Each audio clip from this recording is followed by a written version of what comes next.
అభిమానానికి card registration అక్కర్లేదు. రా ఎన్టీఆర్ రిజిస్టర్డ్ ఎన్జిఓ సంస్థ. ఎవరెన్ని రాళ్లు వేసినా మేము వెనక్కి తగ్గేదే లేదు. 3 దశల్లో ఊరువాడ కార్యక్రమం ఉంటుందని, ప్రతి గ్రామ సమస్యపై రా ఎన్టీఆర్ ఫోకస్ పెడుతుందన్నారు సాయిరు.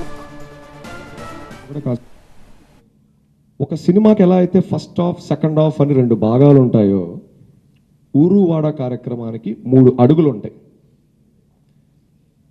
మొదటి అడుగు సేవతో యువ జాగృతి. మేము ఎంచుకున్న సెంటర్లో ఒక చిన్న డ్రైవ్ నిర్వహించి యాంటీ సోషల్ ఎలిమెంట్స్కి అగెనెస్ట్గా, అనగా డ్రగ్స్ ఇవన్నీ కూడా యాంటీ సోషల్ ఎలిమెంట్స్ కిందకే వస్తాయి కనుక వాటికి సంబంధించి ఒక సదస్సు నిర్వహిస్తాం. రెండో అడుగు మన ఊరు మన బాధ్యత. అలానే మన ఆంధ్రప్రదేశ్లో కొన్ని వేల గ్రామాలు ఉన్నాయి. మేము ఎంచుకున్న గ్రామంలో ముందుగానే నియమించిన మా గ్రామ కమిటీ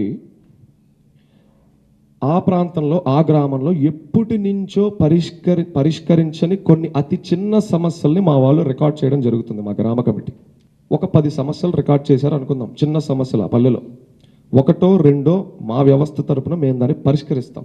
మూడో అడుగు ఊరి మాట పాలకుల దాకా. చూడండి, ఊరంటే కుటుంబాల ఒక సమ్మేళనం. కుటుంబానికి పెద్ద తండ్రి.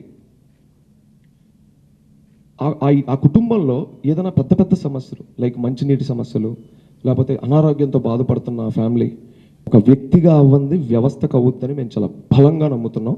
ఇందులో ఎటువంటి డౌటు లేదు. సో ఈ 3 అడుగుల కలయికే ఊరువాడ కార్యక్రమం. ఇది దశల వారీగా జరుగుతుంది.